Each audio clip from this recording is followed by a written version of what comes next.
Nakakalungkot na isang bagay na ating ipinaglaban para sa Pilipino, hindi maibibigay po sa dating Pangulo na minamahal ng marami. Ganyan ba po ang dapat na trato sa taong minahal ang bayan at minahal din ng taong bayan? Ilang beses na po nagsinungaling si now Brigadier General Jean Pardo. Sana po, ma'am,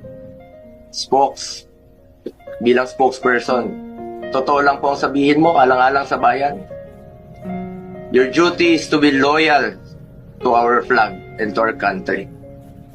Minahal namin kayo ni dating Pangulong Duterte. Sana, konting respeto lamang po.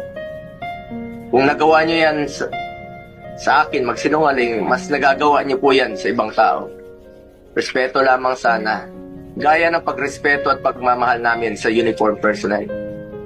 Sinabi mo, nagpupunas lang ng pawis ang ilang pulis na nakuna ng video na umiiyak habang inaaresto si Pangulong Duterte. Mapigilan mo bang umiyak? Nasasaktan po yan. Doon lamang po tayo sa katotohanan at piliin nyo lang laging magsabi ng totoo alang-alang sa bayan. We must always entrust our loyalty to the Filipinos, to our flag, and to our country. Yan naman po parating sinasabi ni dating Pangulong Duterte sa inyo. Just be loyal to our country and to our flag. Di na niya kayang tumakas. At alam niyo po yun. Di na niya kaya kayong takbuhan. Dahil hirap na nga siyang maglakad, nagsusungkod na nga lang po siya. Imbis na umunlad, bigla tayong umurong. OFWs, pinapauwi natin. Noon, ginagawa natin ang paraan. In fact, si dating Pangulong Duterte, sumusulat yan sa mga king o sa leader ng ibang bansa para makauwi. And even nagre-raise tayo ng blood money para makauwi lang yung mga kababayan natin.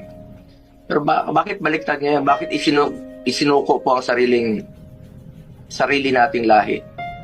Hindi ko lubusang matanggap na siya ay nililiti sa ibang bansa gayong siya ay isang Pilipino.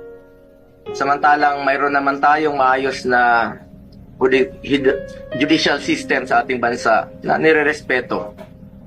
Kung consistent po ang gobyerno sa posisyon na ito na hindi kilalanin ang jurisdiction ng International Criminal Court, bakit hinayaan po nitong ma-implement ng warrant of arrest ang Interpol mula sa isang korte na hindi naman natin kinikilala? Ang issue na ito ay hindi lamang para kay Pangulong Duterte. Ito ay mahalagang usapin sa soberanya ng Pilipinas ang nakataya dito. Alang-alang sa ating mga bayaning nagbuwis ng buhay upang makamit lang ang ating kalayaan. Alang-alang sa ating ngayon na patuloy na inaalagaan ang ating soberanya.